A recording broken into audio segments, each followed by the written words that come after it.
안녕하세요. 저는 대한민국의 평범한 남자, 지금 올해 49세가 된 심상만이라고 합니다. 제가 이 유튜브 방송을 시작하게 된 계기가 있습니다. 음, 제가 이 유튜브를 처음 접한 게 한 1년 정도 돼요. 그 전에는 뭐 유튜브가 있다, 가끔 다른 매체에서 끌려 들어가서 보는 그런 수준이었는데, 제가 찾아서 보고 즐기는 그러한 것은 한 1년 정도밖에 되지 않았습니다. 음, 자연스럽게 재밌는 것을 찾아보게 되고, 그 찾아보게 되면서 유튜브에 점점점 흥미를 느끼게 된 게 맞습니다. 그 흥미를 느끼면서 제가 여러 가지 방송을 보다가 어느 순간에 이제 정치적인 이야기를 하는 방송들을 여러 개를 보게 됐어요. 이제 유튜브 안에서는 이제 우리가 친정부 성향의 방송보다는 반정부 성향의 그 방송들이 굉장히 많더라고요. 근데 대부분 그런 방송들이 많다 보니까 뭐 성재준 TV라든가 팩맨 TV라든가 뭐 여러 가지 그 우파 성향의 방송을 보게 되면서 와, 심각하다. 우리나라 이러다가 정말 잘못된 사실, 가짜 뉴스를 가지고 정말 여러 사람들은 현혹될 수 있을 것 같다라는 생각을 갖게 되어서 굉장히 심각성을 굉장히 많이 느꼈어요. 심각성을 굉장히 많이 느꼈기 때문에 제가 조금이라도 좀 진실된, 그리고 우리가 평범한 사람들이 어떤 생각을 갖고 있는지 그것을 한번 전달해 주고자 이 방송을 만든 계기가 됐고요. 제 방송을 계기로 저와 같은 사람들이 굉장히 많이 나와서 말은 잘 못하지만, 그리고 생긴 것도 못생겼지만, 그래도 그런 현혹되는 방송들을 약간 희석시킬 수 있는 방송이 되지 않을까 하면서 그런 생각으로 제가 이 방송을 만들게 됐어요. 그리고 저는 이 방송을 편집 없이 할 겁니다, 앞으로는.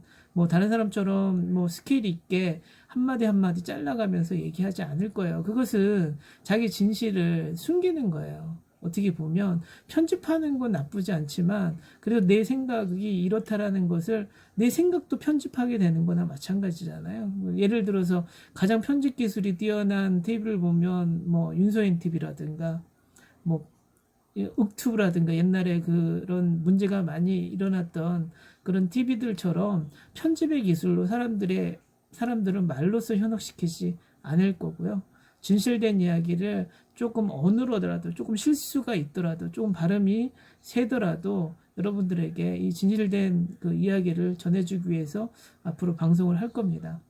어, 대부분의 방송은 정치 이야기일 거고요. 사회 이야기도 조금 뭐 하겠지만, 여러분들이 가장 관심 있는 게 총선을 앞두고 관심 있는 게 정치 이야기가 될 것 같아요. 그래서 이제 그런 정치 이야기 위주로 저는 이야기를 할 거고요.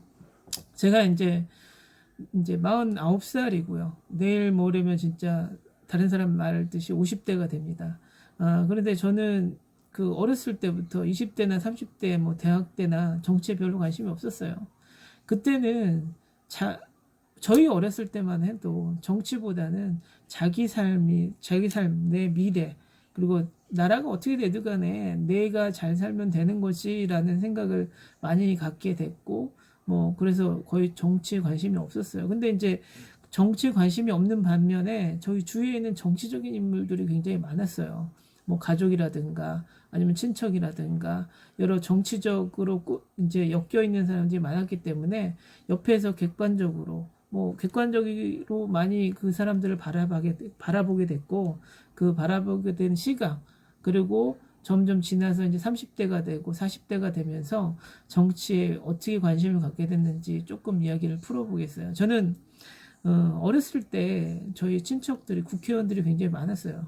예, 국회의원들이 대대로, 그러니까 저희 외가 쪽에도 국회의원이 있었고, 그 다음에 친가 쪽으로도 국회의원이 있었습니다. 뭐 굉장히 가깝진 않았지만 그래도 가까운 친척들이 국회의원들이 있었기 때문에 그들이 정치하는 모습, 그들이 선거하는 모습, 그리고 지금 어떻게 이어져 왔는지 그런 것들을 간접적으로 체험할 수 있는 계기가 많이 있었습니다.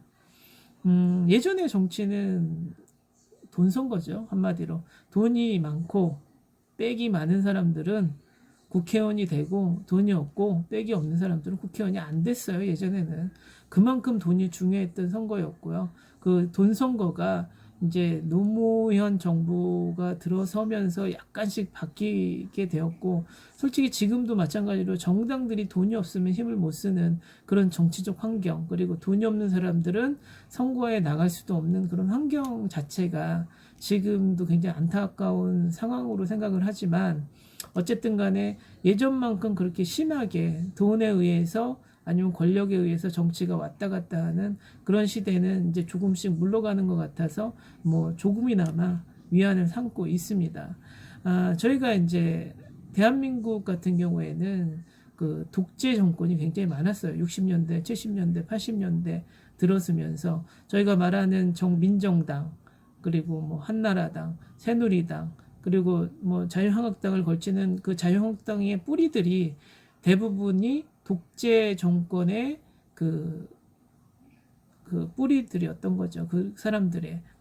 그 독재 정권에 있던 사람들이 지금 와서는 문재인 정부를 뭐 좌파 독재라고 얘기하는 프레임을 씌워가면서 욕하는 게 너무 어이가 없는 뭐 상황이 된 지금이죠. 이 부분 자체가. 어쨌든 간에 지금 오늘의 이슈는 이거 같아요. 코로나 바이러스. 우리가 나라에 위기가 생기면, 나라에 어떠한 위기가 생기게 되면 그 위기를 극복하기 위해서 모든 사람들이 한 몸이 되고 한 마음이 돼야지 그 위기가 빨리 극복될 수가 있다라고 생각을 합니다. 그런데 지금 현재 지금 자유한국당이라든가 그 자유한국당의 옆에 있는 그 성향의 야당이라든가 이런 사람들은 지금 한국의 위기, 대한민국의 위기를 자신들의 기회라고 생각을 합니다. 그게 말이 된다라고 생각합니까? 그건 아니죠. 그 대한민국의 위기도 자기들의 위기라고 생각을 하는 게 상식적인 생각이지, 어떻게 정부가 하는 일마다 다 잘못됐다, 그러면 안 된다, 그러면 본인들이 직접 대안을 제시하던가 아니면 실천을 하던가 여러 가지 대안을 내놓지도 않은, 지금까지 계속 그래 왔어요. 계속 그래 왔기 때문에 그 부분에 대해서 굉장히 비판을 받아야 되고요. 우리가 이 부분에 대해서 현혹이 되면 안 돼요. 이제 결론을 얘기하자면 우리 국민들이 지금 코로나 바이러스 비상사태에서 정부에게 힘을 줘야 됩니다. 정부에 힘을 줘야지 빨리 종료가 될 수 있고, 그 종료가 된 후에 비판할 수가 있고 그 비판의 자격을 가질 수가 있다고 생각을 합니다. 지금 아무것도 하지 않고 욕만 하고 다리 걸기만 하고 이러한 야당들의 정치는 정치가 아닙니다. 정치가 뭡니까? 바르게 다스리다, 바를정에 다스릴 치 아닙니까? 그러니까 정치인들이면 정치인들답게 바르게 다스리는 방법을 찾아주는 게 맞습니다. 지금 정부가 하는 일에 대해 비판만 한다고 그게 정치가 아닌 것입니다. 총선에 이용할 생각하지 마십시오. 부디 야당 정치인들 정신 차렸으면 좋겠습니다. 오늘은 여기까지 하겠습니다.